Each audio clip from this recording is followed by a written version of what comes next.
Imagine that you're trying to convince a 14-year-old that they should care about their grades and study hard in school. Studying isn't that appealing on its own merits. On any given day, hanging out with their friends or scrolling TikTok or playing video games is always going to sound more fun than studying. So, how do you persuade them to do the less fun thing? Not just today, but 5 days a week for 4 years. There's three things you could do. Tactic number one, exert force. This is the because I said so strategy. You get angry at them if they don't study, you yell at them about their grades, you lecture them about how terrible their life will be if they don't get their act together, you ground them if they don't do their work. The pro of this strategy is it can be highly effective in the short term.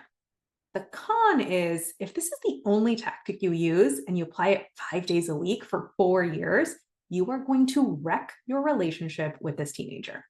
They'll hate you, or they'll hate themselves for never being able to measure up to your standards, or both. And they're probably going to get really good at being sneaky. They know that you'll yell at them if they do something wrong, so they'll learn how to hide their mistakes and hide their problems. Tactic number two, explain the long term benefits. Use rational arguments, appeal to logic. Explain that their GPA is an average of all their grades across all 4 years, so every grade matters for the final result. Explain that GPA is one of the factors colleges will use when they're deciding who to admit, and that getting into a good college will not only enrich them educationally and socially, but also help them get a good job. And getting a good job is helpful for having a career and having a comfortable lifestyle and retiring with a nest egg. The pro of the strategy is this is an accurate description of the situation. It's a strong logical argument that would hold up well if you were in a debate tournament. But the con of the strategy is the day-to-day snap decision-making of teenagers and of adults is not driven by logic and reason. It's driven by impulses and emotions. This argument is logical, but it's pretty abstract. When it's 4 p.m. on a Tuesday and you want your teenager to do their calculus homework and not turn on the TV, is telling them about averages and college admissions and careers and financial stability really going to tip the scales? Or are they going to hear all that and be like, homework can wait a couple hours. What difference is it going to make anyway? The other drawback to this tactic is that it opens you up to negotiation. They might tell you things like college admissions. That's a rigged game anyway. I'm not even sure I want to go to college. Or a career. Working for companies is dead, boomer. I can make plenty of money by being an influencer.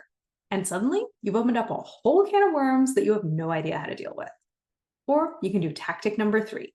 Tie it to the kind of person that they want to be. Who do they look up to? Who are their role models? What people, real or fictional, do they idolize? Before you do any persuading or forcing, go in with curiosity to learn what kind of person they want to be. And then help them make the connection. A person like that does these things. Let's say they admire rappers. Well, rappers have an impressive command of poetry and language. Rappers do well in English class. And rappers need business savvy to build their business empires, which means rappers do really well in math class and economics class too. Or let's say they really admire influencers. Influencers are well organized and highly productive. They juggle a ton of hats every day, from content creation to negotiating deals, and they get it all done consistently and on time.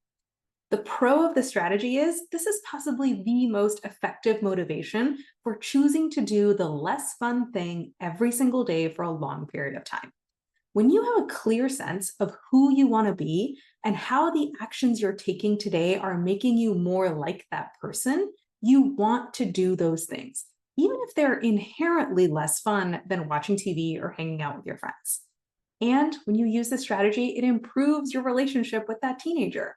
You don't scare them with punishments. You don't bore them with a lecture. You get curious about who they want to be, and you help them build a plan to get there. Here's the con of this strategy. You'll probably have to let go of what you think your teenager should be and embrace who they actually want to be. And that is pretty scary. You'll probably feel a strong urge to judge their desires instead of being curious about them.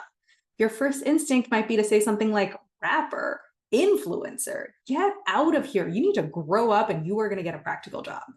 You don't react like that because you hate this kid. You react like that because you love this kid. You're trying to keep them safe and make sure they're happy and secure and successful, all of which are awesome end goals.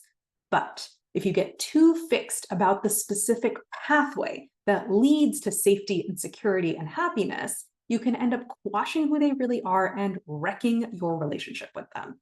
Which means you've got to stay open and curious, which is scary when the stakes seem so high, but it's worth it when it comes to the results that they can create and the relationship that you can build with them along the way.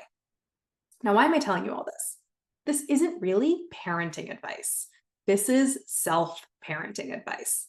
That 14-year-old that needs to do their homework every day, that's you, except you don't need to do your homework. You need to do things like eat healthy, work out more, drink less, go to that awkward networking event, ask for that promotion, apply for that job, speak up in that meeting, or whatever other thing it is that you know would be good for you to do in the long term, but that you just don't feel like doing in the short term. And when you're motivating yourself to try to do that thing, don't exert force. That's only effective in the very short term. And over time, it wrecks your relationship with yourself. Don't appeal to logic and long-term benefits. They're all true, but it's not necessarily motivating in the moment. And sometimes it can send you down an endless rabbit hole of self-negotiation. Instead, what I want you to do is get curious about who you want to be and then help your brain make the connection. A person like that does these things. Don't ask, who should I be? Ask, who do I want to be? Listen to your brain's answer to that question with curiosity, not judgment. Don't shut it down. And then work together with your brain to start being that person today. If you're not sure exactly how to do all that, come talk to me and let's get started. Your inner 14-year-old is going to thank you. Go to the link above and book a free coaching consult.